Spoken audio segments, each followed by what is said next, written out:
Just forewarn, if you call this guy, even though his name is Barber, he is not a barber. His last name is Barber, but not a barber.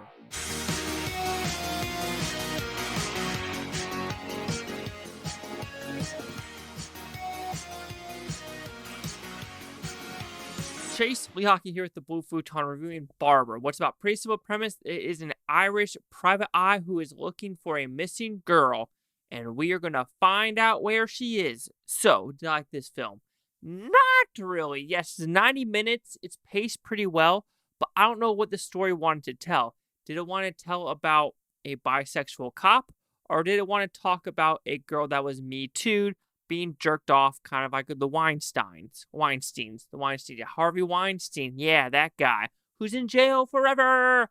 Anyway, so talking about the positives, like I said, I think it's paced pretty well. I think the acting is pretty good overall, and the actual story of the missing girl.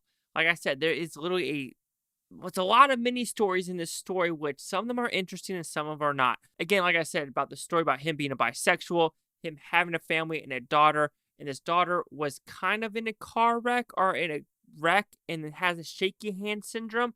And that storyline goes into the boyfriend, who he's barely in the story, but he's also in the story because the shaky hand daughter sees a thing on the phone and he already has another girlfriend. And she's like, I can't do this because I'm such a miserable person and shaky, I'm such a freak. It's like, okay, you have that storyline. And then you also have the storyline of like the wife is pregnant. And then she's like, how dare you not tell me there's so many lies? But then she knows her father's been lying because he's a bisexual.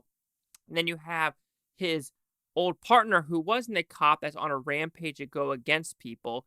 And then the whole thing about that correlates to him saying like how everyone in Ireland hates gay people or hate queers and how queers have rights. But then we go into the storyline about this girl who's gone missing.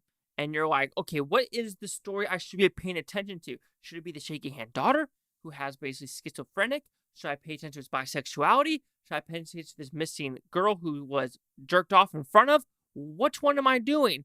And in the very end occurs and you go, oh, so it was just so like, I felt cheated. This movie just made me feel cheated. Luckily, I bought it for like $5 on Vudu, so it wasn't really expensive whatsoever. But, I mean, the directing's fine. The acting's fine. It's actually pretty good acting overall. I do like the nitty-grittiness of Ireland in this story, so it's pretty interesting to see each dynamic unfold with that. But I think the story is just a little bit too convoluted for what it wanted to tell. Did it want to say that Ireland, open your eyes, there's queer people everywhere? Did it want to talk about yo, there's people in high power jerking off in front of teenagers? Or do we need to pay attention to this daughter storyline with shaky hand syndrome in a family drama? There's a lot going on in 90 minutes. I wish it focused on one or the other, or not even 3 or 4 of them, because it just got very like, okay, what am I supposed to pay attention to? Which one's the big character arc I should be holding on to? Because there's also an old cop that I'm guessing the father of the son, and he's basically like, you really think I turned him gay? And he's just really prejudiced because he has sex with the dude. And you're just like, what am I trying to, what is the focus? And that's the problem. I think this movie had a lot to say, but it didn't know which one to focus on. Do we want to focus on the Me Too movement? Do we want to focus on Ireland apparently being prejudiced against gay people? Like, I didn't know what it wanted to do. And it was just like, and then, like I said, I think it was the ending that really just like said that's it. That doesn't make sense. Like the ending truly doesn't make sense about why this girl went missing and what occurred, because it opens up very differently. Which, if it opened up that way, she went missing, and then that's how it ends.